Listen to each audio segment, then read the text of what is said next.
If you've ever lain awake calculating what you don't have, replaying the bills, the balance, the gap between what you earn and what you fear, this story is for you. Because somewhere in these next few minutes, a question is going to find you, and you may not like how quickly you know the answer. Tonight, I want to tell you about a monk who was robbed in the middle of the night, and who did something so strange that the thief himself stopped in the doorway and stared. When someone later asked the monk why he wasn't angry, why he didn't chase the man down or call for help, he gave a reply that took only 7 words. 7 words that a poor, frightened stranger would carry for the rest of his life. But we'll get to those words. First, you need to understand who this monk was and what he had already given up long before that night. Before we go further, tell me in the comments honestly, what's the one financial fear that follows you even when things are going well? The one that shows up at 3 a.m. for no reason at all? You might be surprised how many people reading this carry the exact same one. High in the hills above a river town, in a hut with a single window and a floor of packed earth, lived a monk named Ren.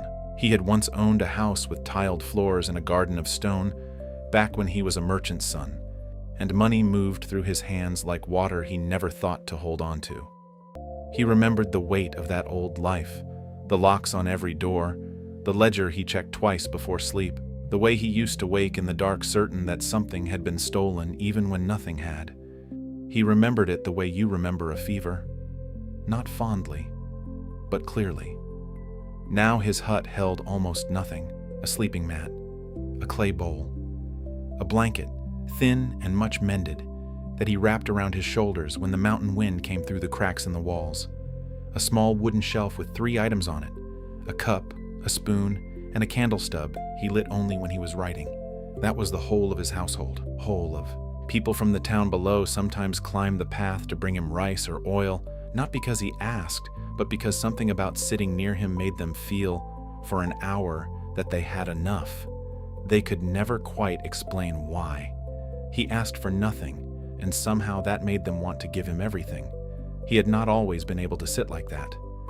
There had been a year, long ago, when he still counted, when a bad harvest or a broken axle could send his stomach into knots for a week, when he caught himself resenting a neighbor's new roof, a cousin's new horse, and hated himself a little more each time he did. He remembered the exact feeling of not having enough even while having more than most people in the province. That feeling had not left him because his fortune changed. It left him because something else did. But that part of the story comes later. One night, deep in the dark hours, Ren woke to the small, careful sound of someone trying not to be heard. A young man had climbed through the gap where the door didn't quite meet the frame, and now stood frozen in the middle of the hut, having realized, too late to leave quietly, that the monk was awake and watching him. The young man's hands were shaking. Not from cold, though the night was cold. He was thin in the way that comes from missing meals on purpose so someone smaller could eat. His clothes were patched at the elbows with cloth that didn't match. He had come up the mountain because word in the town was that the monk lived alone, that he had no family to defend him, and that even a poor monk might have some small thing worth taking, a coin left by a grateful visitor, a bowl that could be sold. But what he didn't know was that the monk had been watching him for nearly a full minute before he spoke, not with fear, but with something closer to recognition, the way you might recognize your own face in an old photograph. "You've come a long way for so little," Ren said quietly, and the young man nearly bolted through the doorway right then. But something in the monk's voice stopped him. It wasn't anger. It wasn't even surprise. The young man found himself talking before he decided to. About the debt collector who came to his mother's door twice a month now. About the winter that took his father's strength along with his father's work. About the small brothers and sisters who had stopped asking for meat because they had learned, faster than children should have to learn anything, not to ask for things that weren't coming. He hadn't meant to say any of it. It came out of him the way water comes out of a cracked jar, not because the jar wants to empty itself, but because it has no choice anymore. Ren listened without interrupting, the way you listen to rain when you've stopped minding that you're caught in it. He noticed the way the young man's voice cracked on the word brothers and steadied again on sisters, as if he'd practiced saying the second word so it wouldn't break him the way the first one had. He noticed, too, the calluses on the young man's palms.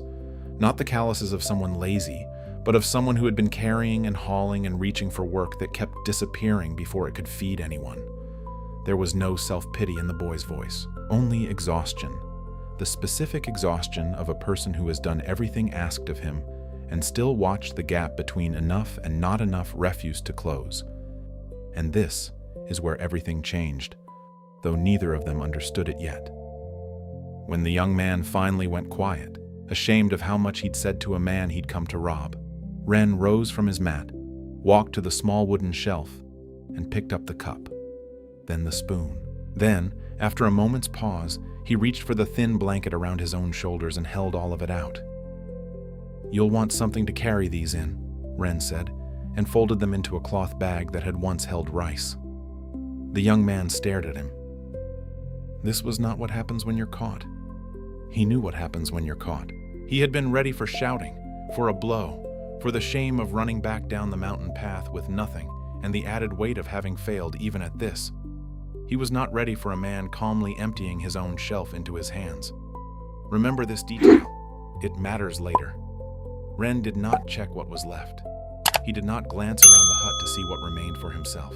His eyes stayed on the young man's face the entire time, the way you look at someone you're trying to convince of something important. "Take the bowl as well," Ren said, noticing the young man's hesitation near the shelf's last item. "It's better used than admired." The young man's hands closed around the bundle. He didn't understand what was happening to him, only that something in his chest had shifted sideways, the way ground shifts before you realize you're standing on a slope instead of flat earth. He mumbled something. Not quite thanks, not quite an apology, some third thing that doesn't have a clean word, and disappeared through the gap in the door into the dark. Ren sat back down on his empty mat in his empty hut, with nothing left but the clothes on his back and the packed earth beneath him. And here the story could have ended. A simple tale about generosity, the kind you've heard 100 times with the details changed. But it didn't end there, because this is where the real question begins, and it's the one that should make you uncomfortable, the way it made the young man uncomfortable on the path down the mountain. If you had been in that hut, would you have felt robbed? Or would you have felt somehow more full than before the door creaked open? For a long while, Ren simply sat, listening to the wind find its way through the same gap the young man had used. He was cold now, without the blanket. He noticed the cold, the way you notice a color, not the way you suffer a wound. Above him, through the single window, the sky had cleared, and a full moon sat low over the ridge, spilling pale light across the earthen floor where his bowl used to catch it in the mornings. He looked at that light for a long time. Later, when a fellow monk from a lower village happened by at dawn, having heard, as word does travel even up quiet mountains, that someone had climbed to Ren's hut in the night, he found Ren sitting exactly where he'd sat for hours, cold, empty-handed, and unmistakably at peace. The visiting monk, more alarmed than curious, asked him plainly, "Why aren't you troubled? You've lost everything you owned in one night. Why do you look like a man who's gained something instead?" Ren was quiet for a moment, still looking at where the moonlight had been. Then he gave his answer. 7 words, no more, no fewer. "I only wish I owned the moon." That was all. The visiting monk waited for an explanation that didn't come, because none was needed for the man who said it, only for the ones still trying to understand it. Because what Ren meant was not a riddle. It was the plainest truth he knew. He had nothing left to give the young man but a cup, a spoon, a blanket, a bowl. And in that moment, sitting in the cold with an empty shelf and a full sky above him, his only regret in the world was that he didn't have something larger to hand over. Not because he needed to prove his generosity, because he had discovered slowly, over years of unlearning, that giving had never once made him poorer. Only the wanting had ever done that. That merchant's son who once checked his ledger twice before sleep. He is you every time you refresh your banking app, hoping the number will finally make you feel safe, and it never quite does, no matter how high it climbs.